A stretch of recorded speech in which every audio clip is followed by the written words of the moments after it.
Livro Espíritos e Médiuns, de Leon Denis, 1903. Capítulo 3. Natureza da mediunidade. Chama-se mediunidade, o conjunto de faculdades que permitem ao ser humano comunicar-se com o mundo invisível. O médium desfruta, por antecipação, dos meios de percepção e de sensação que pertencem mais à vida do espírito que à do homem, por isso tem o privilégio de servir de traço de união entre eles. Temos que ver nesse estado o resultado da lei de evolução e não um efeito regressivo, uma tara, como creem certos fisiologistas, que comparam os médiuns a histéricos e enfermos. Esse equívoco provém do fato de a grande sensibilidade e impressionabilidade de certos médiuns provocarem em seu organismo físico perturbações sensoriais e nervosas, mas esses casos são exceções, que seria errado generalizar, porque a maioria dos médiuns possui boa saúde e um perfeito equilíbrio mental. Toda a extensão das percepções da alma é uma preparação para uma vida mais ampla e mais elevada, uma saída aberta a um horizonte mais vasto. Sob este ponto de vista, as mediunidades, em conjunto, representam uma fase transitória entre a vida terrestre e a vida livre do espaço. O primeiro fenômeno desse gênero, que chamou a atenção dos homens, foi o da visão. Por ela se revelaram, desde a origem dos tempos, a existência do mundo do além e a intervenção, entre nós, das almas dos mortos. Estas manifestações, ao se repetirem, deram nascimento ao culto dos espíritos, ponto de partida e base de todas as religiões. Depois, as relações entre os habitantes da Terra e do espaço se estabeleceram das mais diversas e variadas formas, que se foram desenvolvendo através dos tempos, sob diferentes nomes, mas todas partem de um único princípio. Por meio da mediunidade sempre existiu um laço entre ambos os mundos, uma via traçada pela qual a alma humana recebia revelações, gradualmente mais elevadas, acerca do bem e do dever, luzes cada vez mais vivas sobre seus destinos imortais. Os grandes espíritos, por motivo de sua evolução, adquirem conhecimentos progressivamente mais amplos e se convertem em instrutores, em guias dos humanos cativos na matéria. A autoridade e o prestígio de seus ensinamentos ficam realçados ainda mais pelas profecias, pelas previsões que os precedem ou os acompanham. Em outra parte estudamos, detalhadamente, os diferentes gêneros de mediunidade e os fenômenos que produzem. 5. Início da nota do autor. 5. Ver minha obra no invisível. Fim da nota do autor.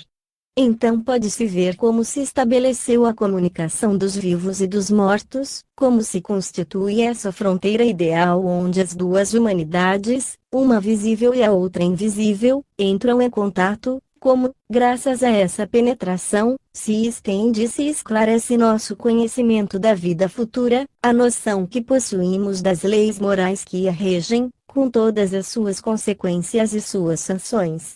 Por todos os procedimentos medianímicos, os espíritos superiores se esforçam em trazer a alma humana das profundidades da matéria para as altas e sublimes verdades que regem o universo, para que se revistam dos altos fins da vida e encarem a morte sem terror, para que aprendam a desprender-se dos bens passageiros da terra e prefiram os bens imperecíveis do espírito. A alma não pode achar harmonia senão no conhecimento e na prática do bem, e somente dessa harmonia que flui, para ela, a felicidade. Aos espíritos superiores se unem as almas amigas dos parentes mortos, cuja solicitude continua estendendo-se sobre nós, assistindo-nos em nossas dolorosas lutas contra a adversidade e contra o mal. Assim, a mediunidade bem exercida se converte em um manancial de luzes e consolos. Por seu intermédio, as vozes do alto nos dizem: escutai nossas chamadas, vós que buscais e chorais não estáis abandonados. Temos sofrido para lograr estabelecer um meio de comunicação entre o vosso mundo esquecido e o nosso mundo de recordações.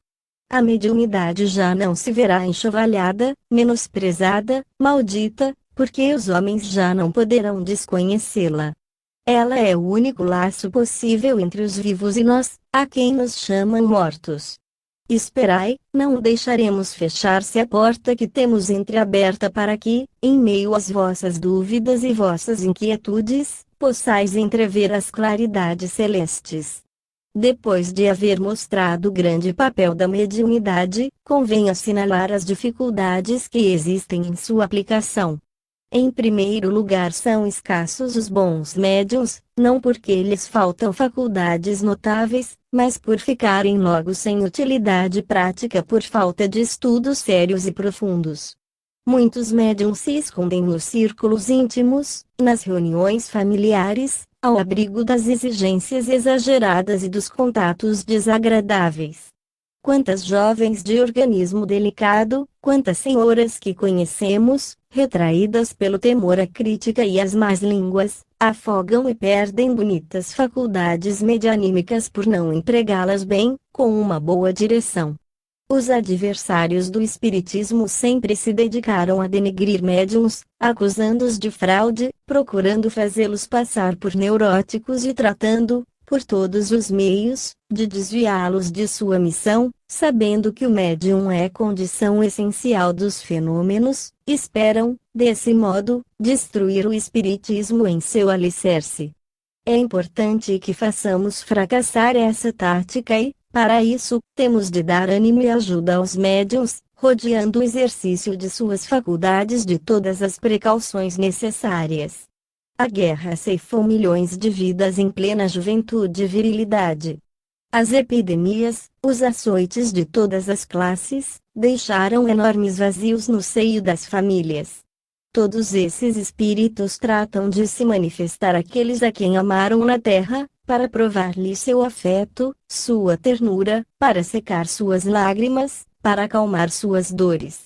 Por outra parte, as mães, as viúvas, as noivas, os órfãos, todos estendem suas mãos e seus pensamentos para o céu, na angustiosa espera de notícias de seus mortos, ávidos de recolher provas de sua presença, testemunhos de sua sobrevivência. Quase todos possuem faculdades latentes ignoradas que poderiam permitir-lhes estabelecer relações com seus mortos. Por todas as partes existem possibilidades de se estabelecer um elo entre essas duas multidões de seres que se buscam, se atraem e desejam fundir seus sentimentos e seus corações em uma comum harmonia. O espiritismo e a mediunidade são os únicos que podem realizar essa doce e santa comunhão e trazer, a todos, a paz, a serenidade da alma que dá fortaleza e convicção. É sobretudo entre essas vítimas da guerra cruel, no seio do povo, entre os humildes, os pequenos, os modestos, que se há de buscar os recursos psíquicos que permitam aos nossos amigos do espaço proporcionar-nos provas da persistência de sua vitalidade e da nossa reunião futura. Quantas faculdades dormem silenciosamente no fundo desses seres, esperando a hora de florescer, de produzir frutos de verdade e de beleza moral. Neste aspecto, grande é a tarefa que cabe aos espíritos esclarecidos, aos abnegados crentes, aos apóstolos da grande doutrina. Seu dever é sacudir a indiferença de uns, a apatia de outros, ir ao encontro de todos esses agentes obscuros da obra de renovação, instruí-los, pôr em ação os recursos escondidos, as riquezas insuspeitadas que possuem e conduzi-los ao fim assinalado. Para cumprir essa tarefa, há que se possuir ciência e fé. Graças a esta última, e por análogos procedimentos, os apóstolos dos primeiros tempos do cristianismo suscitaram ao seu redor os milagres e, com eles, o entusiasmo religioso que devia transformar a face do globo. Em nossos dias, é necessário não somente a fé ardente, mas também o conhecimento das leis precisas que regem os mundos visível e invisível com o fim de facilitar sua harmonia, sua recíproca interpretação, separando da experimentação os elementos de erros, de perturbação e de confusão. Com um adestramento gradual, veremos ampliar-se o círculo das percepções e das sensações psíquicas, e ficará evidenciada a mais imponente certeza da perenidade do princípio vital que nos anima.